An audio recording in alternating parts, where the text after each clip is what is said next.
थोड़ा जान लो अच्छे से। एक तरफ कहता है हम कश्मीरी ब्राह्मण हैं, एक तरफ कहता है हम कश्मीरी ब्राह्मण हैं, और सोचो प्रभु राम का जो विरोध करे वह ब्राह्मण कैसे हो सकता है। प्रभु राम के बारे में एक दो महत्वपूर्ण बातें हम आपको बताना चाहते हैं। प्रभु राम कौन थे और करोड़ों वर्षों के बाद भी आज प्रभु राम को इतनी श्रद्धा और भक्ति पूर्वक याद क्यों किया जाता है। जब आपको पता है, जब बंटवारा हो रहा था, हिस्सा बांट होना था, माँ कौशल्या पूरी तैयारी के साथ बैठी थी कि पक्का हमारा ज्येष्ठ पुत्र राम को ही सब कुछ मिलने वाला है, सबसे ज़्यादा और सबसे महत्वपूर्ण राम को ही मिलेगा। 2-4 घंटे सब सभा होने के बाद, जो जिसको मिलना था बंटवारा होने के बाद, कौशल्या इंतजार कर रही थी। रामचंद्र जी जब वहाँ से निकल कर के आए तो एकदम से कौशल्या ने उनको अपनी छाती से लगा लिया। बोले बेटे जल्दी जल्दी बता किसको क्या क्या मिला है। वैसे मुझे पता है सबसे ज़्यादा और सब कुछ तुझे ही मिला होगा। तो देखो भगवान राम की बोलने की बात पटुता देखो, उनकी कुशलता देखो। संसार में इतनी बोलने की कुशलता किसी में मिल ही नहीं सकती।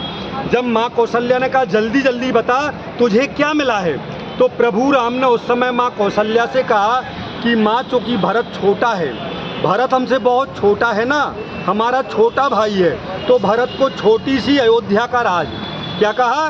भरत चूँकि छोटा है, हमसे बहुत उम्र में छोटा है, हमारा छोटा भाई है, तो उसको छोटी सी अयोध्या का राज्य मिला है।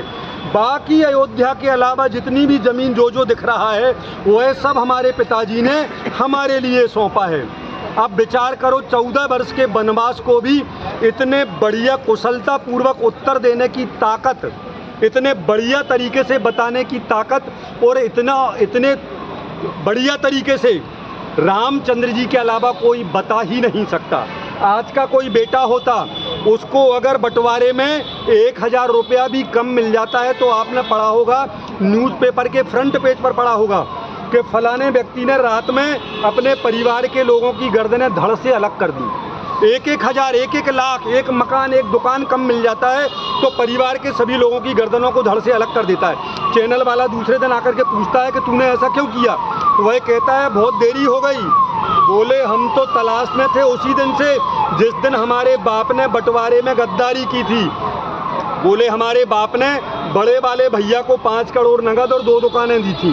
बोले दूसरे नंबर वाले भैया को 4.5 करोड़ और उसको भी 2 दुकानें दी थी, मगर हमारे बाप ने हमें 4.25 करोड़ और 1 दुकान दी थी। उसी दिन हमने संकल्प ले लिया था कि इन सब का काम तमाम करेंगे, हमारे घर में रहने वाले सब गद्दार हैं। उसने मात्र 25-30 लाख रुपए के चक्कर में पूरे परिवार के लोगों की गर्दनों को धड़ से अलग कर दिया। फिर इंटरव्यू में बताता है कि हमने इसलिए मारा उनको।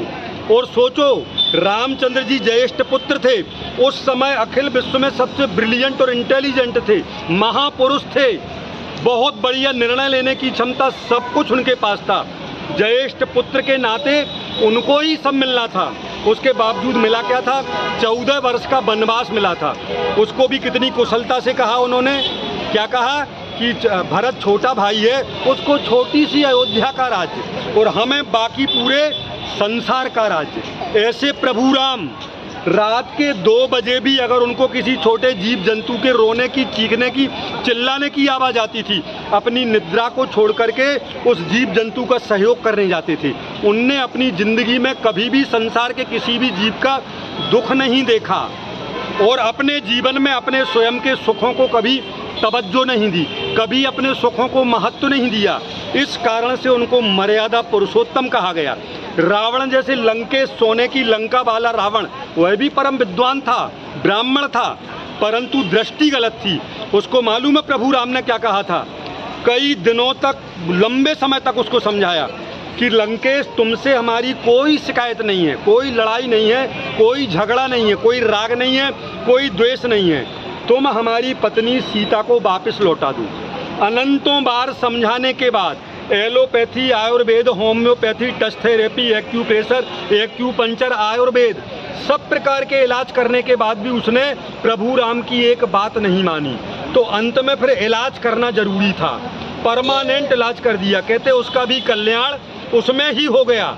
सोचो, अपने कट्टर दुश्मन को जो पत्नी का हरण करके ले गया, ऐसे दुश्मन को भी हजारों बार समझाया, बाद में जब नहीं माना तो उनकी मजबूरी थी उसको हराना। ऐसे प्रभु राम जिनने विश्व में अलग प्रकार की मर्यादाओं का निर्माण किया, अलग प्रकार के ये सिद्धांत, उनके आदर्श करोड़ों वर्षों के बाद भी उनके जीवन आचरण को जो व्यक्ति आंशिक रूप से भी अपने हृदय में उतार लेता है, जो अपनी जीवनचर्या में आंशिक रूप से भी प्रभु राम के आदर्शों को उतार लेता है, वह निश्चित रूप से आगामी काल में एक दिन प्रभु राम बनेगा। निश्चित रूप से प्रभु राम का प्रत्येक भक्त एक दिन प्रभु राम बनने वाला है। हम तो प्रभु राम से ही कहेंगे, हे प्रभु राम, इन गद्दारों को जो पोस्टर जलवा रहे हैं तमिलनाडु और केरल में, पोस्टर जलवाने वाले ऐसे राहुल, अखिलेश, तेजस्वी, ममता, माया एंड कंपनी, हम इनका भी बुरा भी नहीं सोचेंगे, क्योंकि हम हिंदू संस्कृति में पले बड़े आदमी हैं। हमें तो सिखाया गया, क्या सिखाया बचपन से, बहा दो प्रेम की गंगा, दिलों में प्रेम का सागर, हमें आपस में मिलजुल कर प्रभु रहना सिखा देना, हमें आपस में मिलजुल कर प्रभु रहना सिखा देना। वतन के वास्ते जीना, वतन के वास्ते मरना, वतन पर जान फिदा करना प्रभु हमको सिखा देना, वतन पर जान फिदा करना प्रभु हमको सिखा देना। प्रभु राम, कृष्ण, शंकर, हनुमान और महावीर, इनके आदर्शों से, इनके सिद्धांतों से, इनकी मर्यादाओं से हम यही तो सीखे हैं, हम यही तो सीखे हैं, जियो और जीने दो, जीव दया अहिंसा, सबके सुख के बारे में सोचो, सबके दुख को दूर करो और अपने जीवन में आत्मा से परमात्मा बनने का पुरुषार्थ करो। बोले जय श्री राम, जय श्री राम।